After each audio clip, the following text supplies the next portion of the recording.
Assalamualaikum. Hai guys, aku sekarang lagi ada di makam Tubagus Angke, yang salah satu situs yang bersejarah di Jakarta. Alhamdulillah saya bertemu dengan salah satu turunannya yang akan menjelaskan bagaimana sejarah dari Pangeran Tubagus Angke itu. Apa kaitannya antara Jakarta, Cirebon dan Banten. Nah, ini sangat kuat nih relasinya. Kita dengerin ya. Silakan Abi, namanya Abi. Ya. Alhamdulillah ya. Bisa sampai ke Angke. Ini aja ya. Ya. Ngalir aja. Dikenalnya Kampung Angke. Kampung Angke tempat keberadaan sesepuh dari berbagai daerah, terutama dari Banten, Cirebon, Demak, dan dari daerah lain. Jadi kalau ke Jakarta, kalau ke Angke itu tempat ngumpul ya, transit. Jadi saling ngumpul, bertemu, silaturahmi, yang dakwah, yang berdagang, berniaga ya. Ya, nah, Angke Jakarta itu dikenal dengan pemimpinnya di zaman Portugis dulu di abad 15. Itu ada namanya Pangeran Jayakarta pertama atau Fatahillah. Dia seorang panglima perang yang diutus oleh kerajaan Demak untuk menaklukkan. Kenapa Demak nggak Cirebon? Karena Demak dan Cirebon maksudnya. Oh, oke sih. Kerajaan Islam yang sangat berkembang di abad 15 itu kerajaan Islam Demak dan Cirebon. Ditugaskan ke Jakarta. Sunda Kelapa. Oh ya. Sunda Kelapa. Pelabuhan Sunda Kelapa itu memang pelabuhan yang sangat ramai pada zamannya. Pada zaman abad 12 sampai ke 15 untuk menaklukkan sekaligus juga mengislamkan kota Sunda Kelapa. Terjadilah di abad 1527 itu peperangan menaklukkan Sunda Kelapa dan alhamdulillah dimenangkan oleh kerajaan Islam yang mana Sunda Kelapanya itu adalah dari pihak Prabu Wisesa dalam kekuasaan kerajaan Pajajaran Hindu. Setelah ditaklukkan Sunda Kelapa, nah disitulah dirubah sebutan kotanya menjadi kota Jayakarta oleh Pangeran Fatahillah. Jadi Pangeran Fatahillah sebelumnya apa?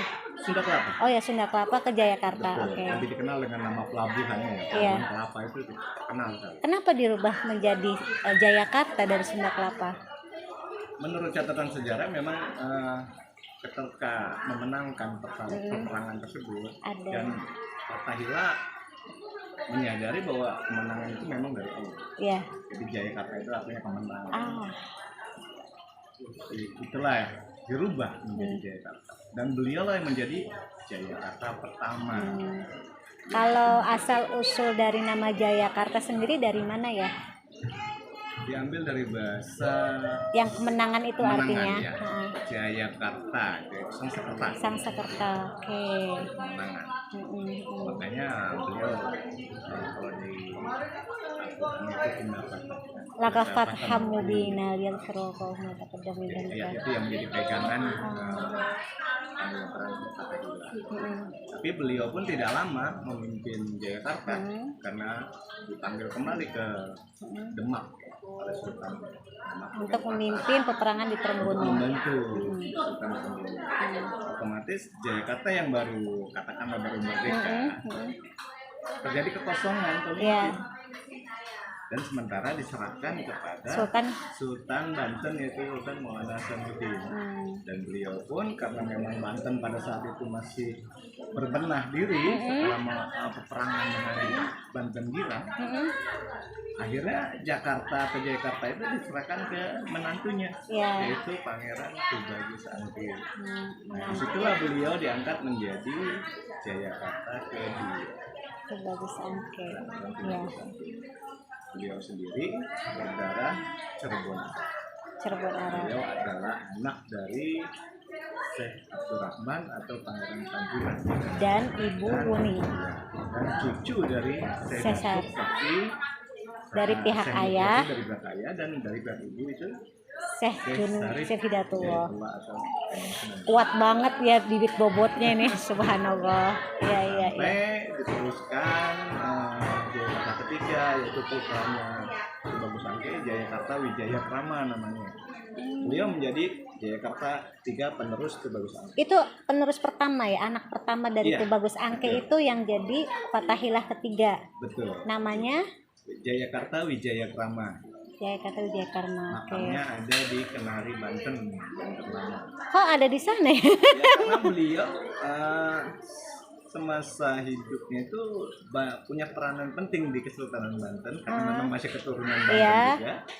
Beliau kenapa di sana diberi gelar Tubagus Pangeran Katengahan, Pangeran Panengah, karena beliau selalu Menengahi bisa memberikan antara solusi ya, Jakarta dan Banten ya. Setiap ada permasalahan beliau selalu bisa mencari jalan keluar. Panengah.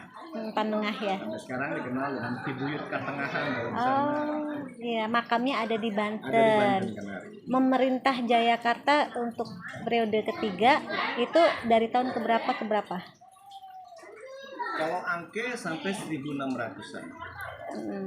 Untuk Jakarta ketiga tidak lama, mungkin 1600 sampai 1610 karena 1619 Hah? Belanda sudah masuk. Ah iya. Sudah masuk ke Jakarta, kemudian terjadi perang, diganti menjadi Batavia. Kota Batavia. Ah. Jakartanya habis.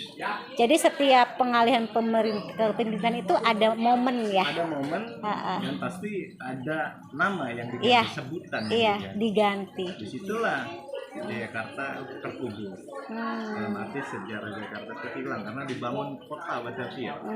Yang tadinya sebelumnya kerajaan itu Kota ada di Jayakarta, di sekitar Sunda Kelapa. Sunda Kelapa. Diluluh lantakan habis sama orang Belanda. Dan Ya. dibangun kota baru. Kota baru Batavia namanya. Seru ya guys. Kita lanjutin guys. Lanjut. Keberadaan di Kampung Angke ini memang tidak terlepas dari itu tadi perjalanan Jakarta kedua, ketiga, dan yang keempat yang sekarang makamnya itu ada di daerah Kauman. Rawamangun yaitu negara Kaum. Kaum. Itu Jakarta keempat. Yang namanya Itu masih keturunan dari Tubagus Angke. Cucu dari Tubagus Oke. Angke namanya Syekh Ahmad Syekh Jakarta. Ahmad Jakarta. Dan para panglimanya, para kerabatnya ada di sana. Tahun berapa itu berarti yang keempat? Pas zaman Belanda ya. 1619. Pas 1619 sampai masa abad 17. Nah, setelah Jakarta punah, otomatis perlawanan terhadap VOC bersifat lokal Iya. di Batavia. Jadi sudah menganut sistem adu domba. Iya betul, perpecahan. Terjadi itu sampai ke Banten pun terjadi perpecahan. Itu strategi politiknya Belanda. Iya. Tadi ada yang terlewatkan untuk ditentukannya tahun lahirnya Jakarta tadi pada masa pemerintahan ketiga. Untuk penentuan lahirnya kota Jakarta itu ditandai dengan penaklukan Sunda Kelapa. Sunda itu Kelapa. tadi, Oh ya, tahun Sunda Kelapa. 1527. 1527 yang sekarang diperingati sebagai hari Kota lahir Jakarta. ya. Tanggal 22 Juni. Gitu guys ceritanya ya, jangan ketuker ya. Jadi dengan adanya penaklukan Sunda Kelapa dari kerajaan Prabu Siliwangi atau Pajajaran, akhirnya itulah lahirnya Jakarta, ditentukan sebagai lahirnya kota Jakarta. Oh, terus setelah Jakarta keempat, Murni dikuasai Batavia itu dikuasai oleh pihak VOC atau Belanda sampai masa-masa kemerdekaan. Nah, di Kampung Angke ini pada zaman-zaman peperangan pun memang tidak banyak diketahui oleh pihak Belanda. oh karena tempatnya sih nyempil ya istilah. Tersembunyi dan masih kalau sekarang mungkin kita lihat rumah-rumah, kalau dulu hutan. Hutan ya. Hutan Bantara, jadi para pejuang juga ulama-ulama lebih banyak di sini. Ngumpul di sini. Di sini tidak tahu makanya sampai sekarang pun makam-makam di sekitar Masjid Angke ini beraneka ragam bentuknya, menandakan tidak dari satu daerah. Ada dari Cirebon, ada dari Iya. Demak, bahkan ada yang nisan bercorak Mataram. Ada juga ya. Nah, kalau yang terkait dengan ini nih, yang nisan ini, nah kalau yang itu nisan bercorak apa ya yang aku lihat nih? Banyak Seperti ini guys. Cirebon. Oh, Banten Cirebon ya. Yang besar-besar ini kan Banten. Kalau kita Yang ini ya. Banten, Ini nisan ya. Nisan ini batu nisan. Oh, Ini dari dulu sampai sekarang nggak pernah Nggak pernah dirubah. asli begini. Asli begini dan masih batu. Wih. Dari batu-batu ukiran. Aduh, ini makam ya? Allah. Aduh, sorry. Aku ngelangkahin makam, guys. Aduh. Ini makamnya siapa kalau boleh tahu? Ini masih keturunan-keturunan yang dari Banten. Yang Pakai begini. Banten seperti ini. Iya. Kalau yang sebelahnya Banten juga. Ya, sama. Kalau yang ini? Nah, ini karena dia dari batu alam, batu Iya. biasa. Ini pun sebenarnya masih ada sangkut pautnya dengan kerajaan Banten Banten. yang membantu peperangan di Batavia, di Jakarta. Iya. Nah, kalau yang ini yang lancip begini? Ini yang di dalam ini salah satu putra dari Tubagus Angke, yaitu Syekh Jafar. Syekh Jafar. Lebih ke agama, jadi pendak ulama. Terus yang keduanya? Yang lagi ada Raden Arya dari Demak. Oh, Demak yang agak lancip ya. Ini Demak. Iya. Yang pondok sana Syekh Hamzah Zakaria, masih keturunan Banten Jakarta. Banten Jakarta. Jadi nisan aja tuh mempunyai kategori ya, maksudnya punya simbol masing-masing gitu ya dari latar belakang daerahnya. Tapi sekarang udah sama semua ya. Berarti sebenarnya yang lebih kreatif itu zaman dulu ya. Kalau zaman dulu makam-makam itu tidak ada Namanya, nama. iya. Ditandai dengan bentuk nisannya, Iya. ukuran nisannya. Oh, ini dari daerah ini. Oh, ini sih gelarnya atau pangkatnya ini, jadi ketahuan dari situ. Yang kecil-kecil tadi berarti masih Banten. Iya, Ini Cirebon. Banten, Cirebon. Kalau yang sana itu yang ukiran itu yang agak Sama. Cirebon juga. Iya. Ini Cirebon. Ini makamnya siapa kalau boleh tahu?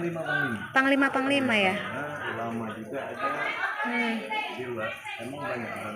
Nah, kalau yang di belakang nih Ini Banten. Banten ya. Banten. Jadi memang sekeliling sekeliling masjid ini dulunya dikelilingi oleh makam-makam. Karena saking banyaknya yang gugur, yang wafat di medan perang, di makam-makam. Sampai masa geger pecinan di kota Batavia. Apa tuh geger pecinan? Pembantaian suku Tionghoa. Tahun berapa itu? 1740. Oh, itu apa Jadi motivasi? orang Tionghoa itu dibunuh oleh pihak VOC. Oleh pihak VOC. Alasannya? Karena banyak kriminal yang timbul yang dilakukan oleh Orang etnis. Tionghoa itu Apa tadi namanya bebet apa? Geger pecinan. Geger pecinan. Kota Jakarta. Geger pecinan. Nah, sebagian besar melarikan diri suku Tionghoa Ke sini. ke daerah Angke dan dilindungi oleh suku yang sudah lebih dulu ada di sini. Jadi Meskipun beda agama. walaupun beda, itu yang menjadi media dakwah ya. Iya, betul. Media dakwah para ulama-ulama Muslim, ulama Islam ketika itu, sehingga tidak sedikit juga yang akhirnya Memeluk agama Islam. Ada momen di situ ada ya. momen dengan kearifan lokal yang sudah ada, jadi menerima sampai sekarang. Masih ada. Masih beraneka ragam, dan memang itulah warisan yang diturunkan kepada kita generasi sekarang dari orang-orang tua terdahulu, bahwa toleransi dan kerukunan itu memang sangat penting. Betul. Untuk keberlangsungan kehidupan. Disitulah persatuan dan kesatuan kita menjadi kuat. Nah, tadi sempat disinggung soal gelar. Nah, ini menarik nih. Coba ini harus teman-teman tahu ya guys gitu, bahwa ada sebuah amanah yang disampaikan oleh pendahulu kita, pemimpin kita, ketika siapapun yang memimpin kota Jakarta maka harus bergelar Jayakarta. Nah, persisnya seperti apa detailnya? Silahkan Abi jelasin. Ya, gelar atau sebutan gelar Jayakarta itu diambil dari ucapan Jayakarta pertama, yaitu Pangeran Batavia ketika setelah menaklukkan Sunda Kelapa dan meraih kemenangan dengan izin Allah.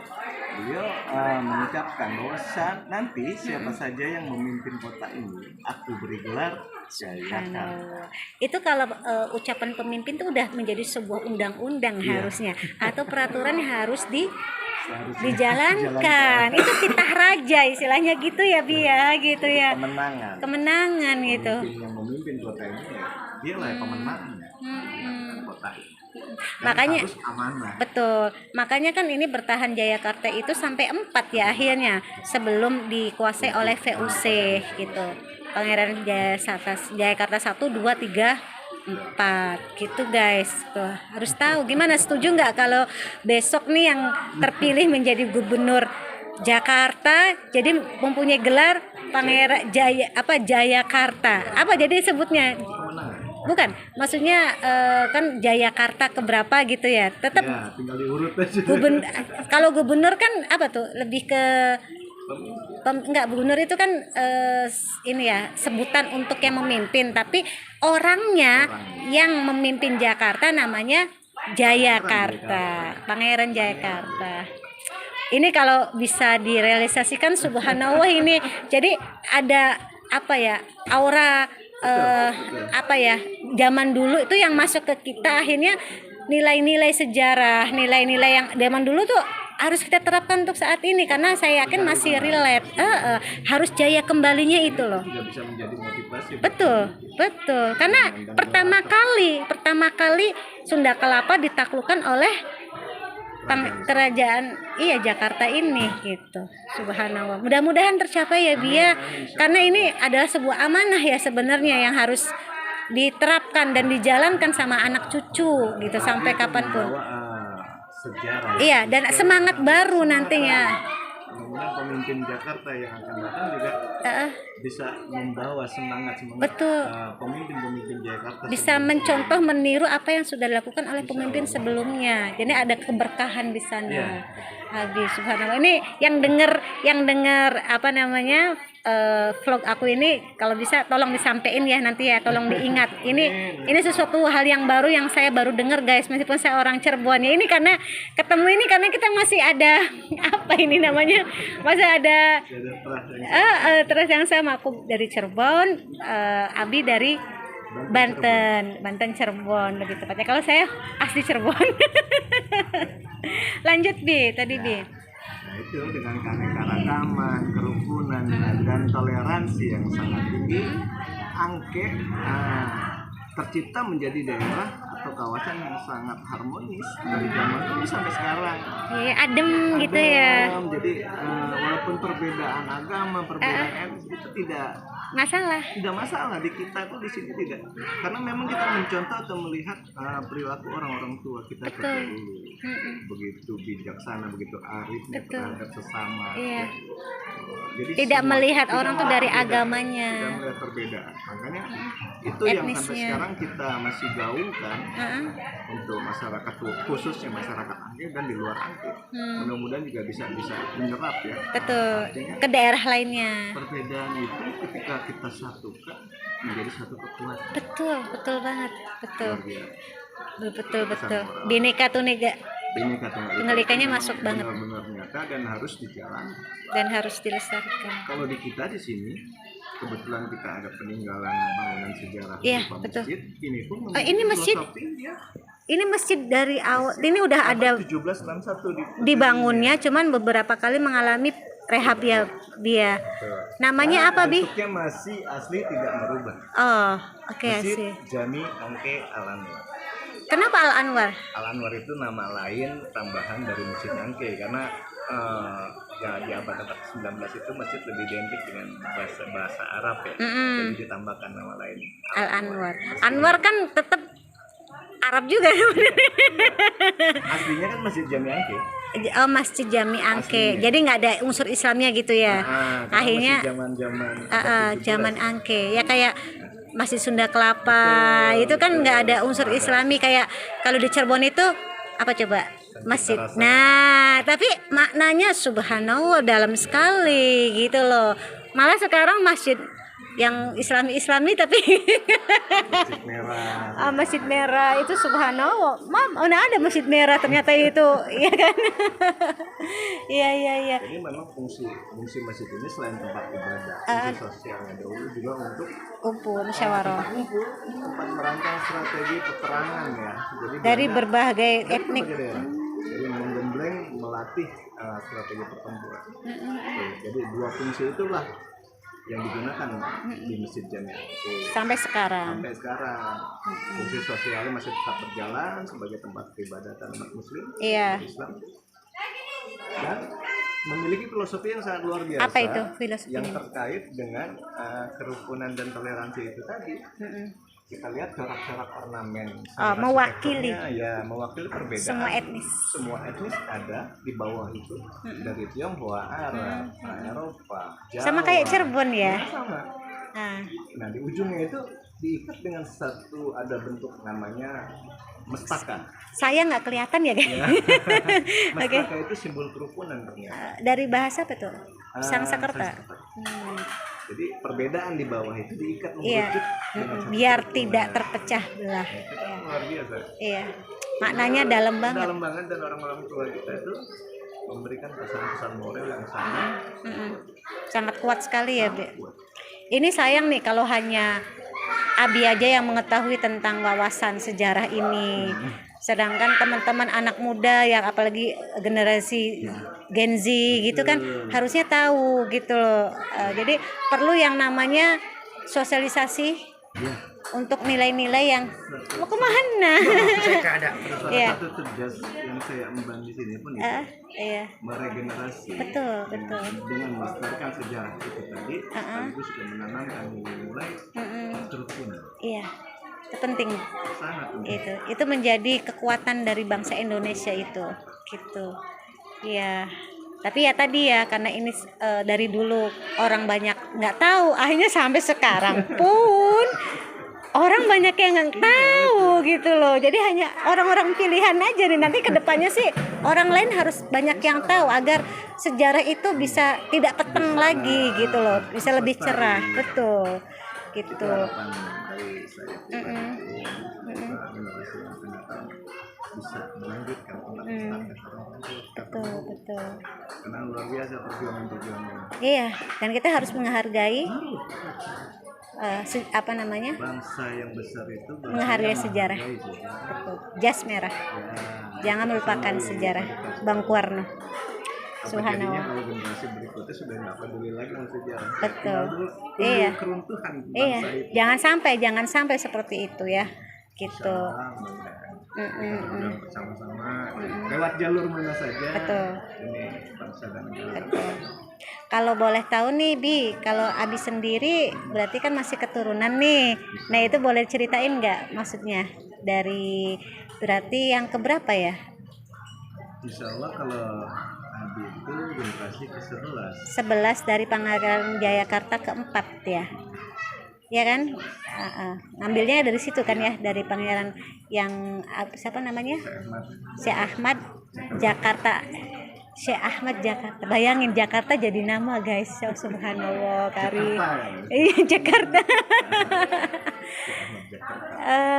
Kalau perhatian dari pemerintah sendiri seperti apa selama ini? Untuk bangunan-bangunan sejarah di kota Jakarta, Pemda DKI sangat memperhatikan. Tinggal gimana kita yang merawat dan mengurusnya, mau peduli atau aktif. Karena pemerintah atau Pemda pun tidak akan tahu kalau kita sendiri tidak aktif menginformasikan atau umpamanya ada perusahaan atau jadi saling ya. Itulah gunanya pemimpin kota Jakarta dengan masyarakat. Betul. Jadi kalau istilah sekarang tuh kerennya kolaborasi antara pemerintah, pihak masyarakat dan pihak yang mempunyai sumber sejarahnya kan seperti itu. Tantangannya apa nih, Abi? Ini kan udah di era digital ya. Nah, akses begitu sangat mudah sebenarnya Bi untuk mengetahui di mana letak Tubagus Angke ini atau Pangeran Tubagus Angke. Nah, seperti apa Bi yang akan dilakukan untuk menghadapi tantangan untuk generasi Gen Z, tantangan di era digital juga? Apa manfaat yang akan bisa diambil di era digital ini untuk keberlangsungan dari tempat sejarah ini? Itu juga menjadi salah satu cara kami di sini untuk tetap melestarikan sejarah Angke khususnya. Dengan lewat media juga dengan saya sering kumpulin remaja-remaja dan generasi muda untuk hanya sekedar bercerita dong. Iya seneng ya mereka ya.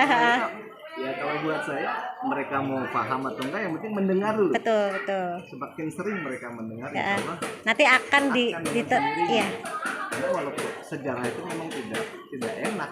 Iya, Sejarah iya. itu dipaksakan dan menurut sekarang Iya, lebih banyak nolaknya males gitu ya. iya, iya. Kita harus punya kiat-kiat tersendiri untuk bisa menarik minat generasi penerus supaya mau tahu atau peduli dengan sejarah.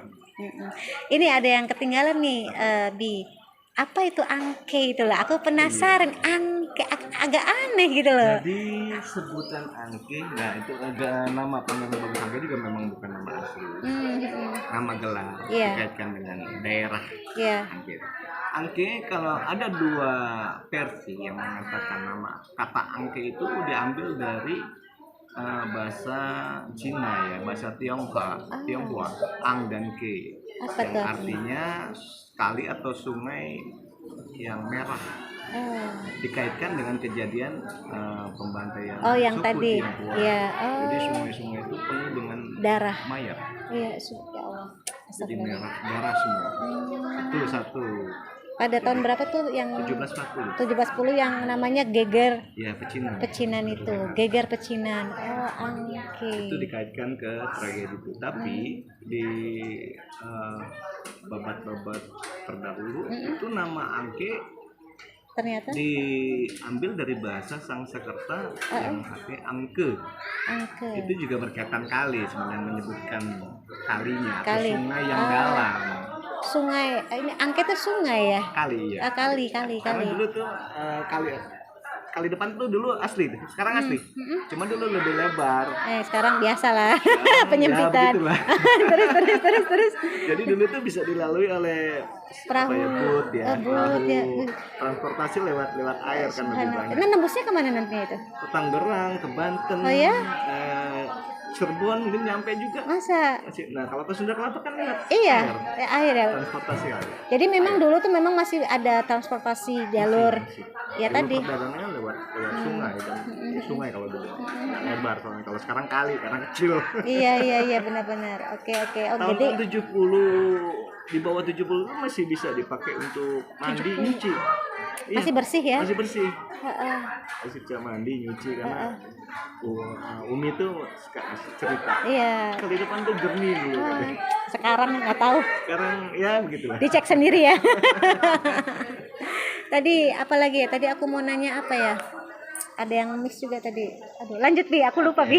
Jadi angke itu tadi ada dua pengertian, yang satu dari kejadian pembantaian angke, geger dari pecinan bahasa Tionghoa. Tionghoa. Yang satu lagi diambil dari bahasa Sangsekerta ya. Tapi dua-duanya merujuk kepada tempat ya, sungai. Betul. Menjelaskan Angke. sungai. Itulah yang dipakai gelar Untuk Pangeran Tubagus Angke. yang menandai kekuasaannya. Iya, ini orang Cirebonnya protes nih, karena nggak ada simbol Cirebonnya keluar nih guys. Iya. Jujur aja nih. Karena beliau- Tubagusnya dari Iya. Banten, angkanya dari Jakarta. Nah, tinggal cerita nih Cirebonnya. Sebenarnya beliau itu dulu disebutnya Ratu Bagus. Iya dia tadi ya Ratu Bagus karena Ratu Bagus. Ratu Bagus Kak ngambil dari Cirebonnya ya, Ratu Bagus ya. Entah siapa yang mempopulerkan, lebih populer Pangeran Iya, Tubagus Angke. karena kalau di Cirebon itu ada Panembahan Ratu. Nah, jadi Ratu tuh gelar dari Cirebon sebenarnya guys. Beliau berdarah Cirebon. Iya, tapi identik sekarang Ratu tuh perempuan ya, padahal dulu laki-laki. Itu gelar. Iya, Bib, aku menarik nih. Ini kan dekat dengan laut ya, Iya. Sunda Kelapa, yang mana di situ ada pelabuhan Sunda Kelapa. Nah, sebenarnya di Cirebon tuh juga mempunyai pelabuhan yang sangat tidak kalah Cirebon Nagari itu loh. Bukan Cirebon, banyak pelabuhan Cirebon yang mana gaungnya tuh aku dengar cerita tuh sangat wah banget. Tapi kenapa sekarang kok jadi begini di Cirebon? Nah, pertanyaannya sejauh apa gitu kemajuan dari pelabuhan Sunda Kelapa dibandingkan dengan Cirebon yang Abi ketahui gitu, Bi? Kalau kemajuan itu memang bagaimana pemimpin Betul. yang mengelola, yang memimpinnya, sampai sekarang pelabuhan Sunda Kelapa pun masih Eksis sih. berfungsi, Iya. eksis seperti kapal-kapal nelayan, Asia pun ada. Betul. Jadi ya kembali lagi siapa Iya. yang memimpin tempat tersebut. Iya. Tadi yang kemegahan dari kejayaan Sunda Kelapa itu gimana? Bisa ceritakan nggak, Bi? Ya itu dulu tuh dikenalnya pelabuhannya. pelabuhan Sunda Kelapanya. Dari abad 12 kan bangsa-bangsa Eropa sudah tahu pelabuhan Kelapa itu sangat ramai didatangi oleh bangsa-bangsa Eropa untuk membeli rempah-rempah ya. Jadi kalau untuk kejayaannya sendiri antara pelabuhan Cirebon sama pelabuhan Sunda Kelapa itu ada jarak hampir sama. Tapi kan yang aku tahu, iya pastinya kan dulu Cirebon kan. Cirebon itu di zamannya Syekh Syarif, Syarif betul. Oh, Nah, kalau pelabuhan iya. Kelapa itu gabungnya dengan pelabuhan Banten. Deket ya berarti ya. Iya. Jadi ini jaraknya ya lumayan cukup jauh ya. Kalau pelabuhan Cirebon itu pada masa buyutnya dari Fathahillah yaitu Syekh Syarif Hidayatullah atau Sunan Gunung Jati. Nah ini kalau Sunda Kelapa itu berjaya pada masa anaknya ya, cucunya dari Syekh Syarif. Ya, anak dan cucu. Jadi sebenarnya mungkin ada terinspirasi dari pelabuhan Cirebon juga pastinya ya, iya kan gitu loh, karena kan di sana sudah mengalami kejayaan lebih dahulu, udah dijadikan referensi, contoh akhirnya diterapkan di Sunda Kelapa. Malah justru di Jakarta Sunda Kelapa eksis maju, di Cirebonnya gimana nih guys, aku tuh kadang tuh pengen banget gitu Cirebon itu di ini kan kembali gitu. Iya, maksudnya kejayaannya itu dikembalikan. Itu sih tujuan aku ya, pengen banget gitu loh. Jadi biar orang dari luar, orang Kalimantan mau ke Jawa tuh katanya lewat Cirebon sebenarnya. Dari Arab, Cina tuh semuanya ke Cirebon. Nah, kenapa sekarang nggak berfungsi lagi? Saya bingung nih. Itu harus dicari ya. Penyebabnya, masalahnya apa, kemudian akhirnya kita bisa menemukan solusinya ya dia gitu. Ini udah setengah jam sih Bi, udah meskipun setengah jam tapi sangat padat sekali ya. Kalau makamnya sendiri di mana? Tubagus Angke. Yang ketiga. Itu yang kedua. Oh yang kedua iya. Itu, Banten. Nah itu yang ketiga. Oh iya. Jadi itu di Banten. Yang kedua. Kalau yang kedua itu sebenarnya off the record sebenarnya. Oh sih. Hanya aku yang tahu ya khusus nih ya. Nih guys, off the record tuh. Itu kenapa disembunyikan? Ada amanah ya. Karena orang misal. Mungkin juga Allah beritahu tentang zaman yang akan datang. Dan beliau tidak mau dikhusus. Iya. Apalagi orang-orang zaman sekarang yang datang ke itu sangat tentang ke arah syirik. Iya. Kemusyrikan. Itu beliau menjaga ya. Beliau tidak ingin pada peziarah itu dasar akidahnya hanya mengenang ketokohan beliau. Betul. Jadi cukup berdoa di dalam masjid, Iya. zikiran, silakan Atau napak bilas ya. untuk mengupas sejarahnya. Betul. Iya. Jadi kalau niatnya untuk mencari keberadaan beliau tidak. Pasti tahu ya sebagai silsilah ya. Ya karena kalau untuk makam Fathahillah Jayakarta pertama itu Pangeran Fathahillah ada di Cirebon. Jadi teman-teman kalau mau ziarah ke Pangeran Jayakarta pertama, kalian harus datang ke Cirebon ya. Gunung Jati itu di atas ya. Di atas. Berdampingan dengan Syekh Syarif. Yang kedua, ya beliau tidak mau secara personal, kita harus menghormati pilihan beliau gitu kan, karena beliau sangat menjaga agar beliau tidak diputuskan. Terus yang ketiga itu ada di Banten. Nah yang keempat, teman-teman bisa berziarah tiap hari. Jadi ini tuh akhirnya ya mungkin ya Allah tuh sudah membuat skema ya, jadi agar tidak dilupakan secara ini Jayakarta, akhirnya pangeran tetap ada yang 4 ini mewakili dari yang lain gitu. Subhanallah, seru banget Abi. Ya Allah, apa nih pesannya Bi untuk teman-teman khususnya generasi muda, atau kalau yang mau kesini itu gimana Bi? Ya kalau yang ingin silaturahmi ke Angke atau Kampung Angke dipersilakan, pintu terbuka untuk siapa saja yang mau bersilaturahmi, apalagi ingin mengetahui sejarah Kota Jakarta di masa-masa abad-abad 15. Ya. Mudah-mudahan generasi-generasi yang akan datang mau peduli dengan sejarah bangsanya, sehingga bangsa kita ini, bangsa Indonesia tetap menjadi bangsa yang kuat dan segani nih di seluruh dunia. Insya Allah. Ya, amin amin. Terima kasih banyak, Bi. Ya, sama-sama. Terima kasih banyak. Alhamdulillah bisa ketemu di sini. Ini udah takdir Allah ya kita dipertemukan. Aku juga nggak nyangka, guys, beneran nggak nyangka. Nggak tahu tiba-tiba aku ketemu sama Abi, terus dapatkan cerita sejarah yang sangat luar biasa ini. Oke, nanti kita lanjut ke vlog selanjutnya ya. Terima kasih banyak sudah nonton YouTube-nya Aisyah Hamim. Terima kasih. Sampai jumpa. Wassalamualaikum warahmatullahi wabarakatuh. Bye bye.